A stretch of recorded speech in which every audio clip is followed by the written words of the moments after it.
আসসালামু আলাইকুম বাংলা সংবাদে সবাইকে স্বাগতম।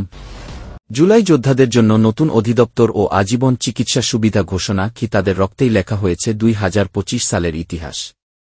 চট্টগ্রাম থেকে শুরু হওয়া সেই জুলাই অভ্যুত্থান আজ শুধু একটি আন্দোলন নয়, এটা হয়ে উঠেছে গণতন্ত্র ও জাতির পুনর্জাগরণের প্রতীক।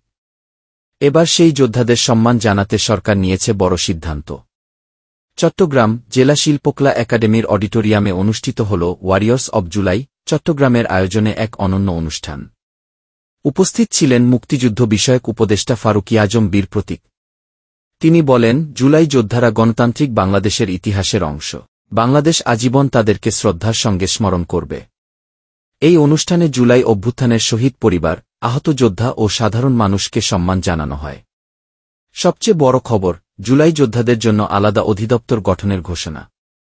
মুক্তিযুদ্ধ বিষয়ক মন্ত্রণালয়ের 10ম তলায় এর কার্যক্রম শুরু হয়েছে, যেখানে 20 জন কর্মকর্তা এবং একজন অতিরিক্ত সচিব কাজ করছেন জুলাই যোদ্ধাদের পুনর্বাসনে। আহত যোদ্ধারা আজীবন সরকারি হাসপাতালে বিনামূল্যে চিকিৎসা পাবেন। ক্যাটাগরি অনুযায়ী ভাতা দেয়া হবে। A category 20,000, B category 15,000, C category 10,000 টাকা। অনুষ্ঠানে আরও বক্তব্য রাখেন জেলা সিভিল সার্জন জাহাঙ্গীর আলম, শহীদ ইসমামের ভাই মুহিব ও আহত যোদ্ধা রাকিবুল ইসলাম। তারা বলেন, আজকের এই স্বীকৃতি কেবল সম্মান নয়, এটা ইতিহাসের প্রতি জাতির দায়বদ্ধতার প্রকাশ। জুলাই যোদ্ধারা আজ ইতিহাসের পৃষ্ঠায় চিরস্থায়ী।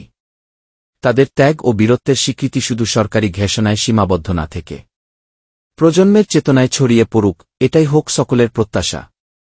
এই ছিল আজকের প্রতিবেদন। ভিডিওটি ভালো লাগলে শেয়ার দিন, সাবস্ক্রাইব করুন আমাদের চ্যানেল।